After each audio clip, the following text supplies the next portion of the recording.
जय गजानन। क्या आपने कभी लाल वर्ण के श्री कृष्ण, श्वेत वर्णा देवी या हरित वर्णधारी महादेव के दर्शन किए हैं? या महादेव के ललाट पर ऊर्ध्वपुंड्र, श्री कृष्ण के मुख पर भस्म अथवा देवी के मस्तक पर त्रिपुंड्र? नहीं ना, क्योंकि हम उन देवताओं की पारंपरिक शास्त्र सम्मत छवि का आदर करते हैं, परंतु जब विषय गणेश जी का होता है तो कभी उनके मस्तक पर तिरंगा, कभी त्रिशूल, कभी उन्हें चलचित्र अभिनेत्रियों के रूप में कल्पित किया जाता है, तो कभी अन्य देवताओं के स्वरूप में ढाल दिया जाता है।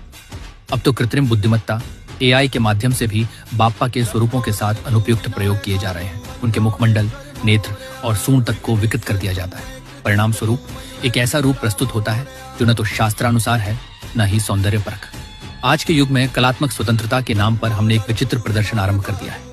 प्रत्येक वर्ष पंडालों में बाप्पा को किसी नवीन विषय वस्तु में प्रस्तुत करने की प्रतियोगिता चलती रहती है। यथा भाव तथा देवता, इस सिद्धांत की आड़ में कभी मूषक के स्थान पर दैत्याकार जीव तो कभी सिद्धि बुद्धि के स्थान पर राधा तक को स्थापित कर दिया जाता है। किंतु शास्त्रों के अनुसार श्री गणेश कोई सामान्य देवता नहीं है। वे स्वयं पर ब्रह्म स्वरूप है, पंचेश्वरों में अग्रगण्य। और सबसे महत्वपूर्ण तथ्य यह है कि वे योग, तत्व ज्ञान तथा अद्वैत वेदांत के प्रतीक है। ये सब जानने के उपरांत भी यदि हम इस सत्य की उपेक्षा करें तो ये हमारी आत्मविस्मृति का प्रतीक है। लोग भूल जाते हैं कि उत्सवों से प्राप्त आनंद क्षणिक होता है, जो थोड़े ही समय में विलीन हो जाता है, जबकि शास्त्र हमें उस शाश्वत आनंद एवं मोक्ष का मार्ग दर्शाते हैं जो अविनाशी है।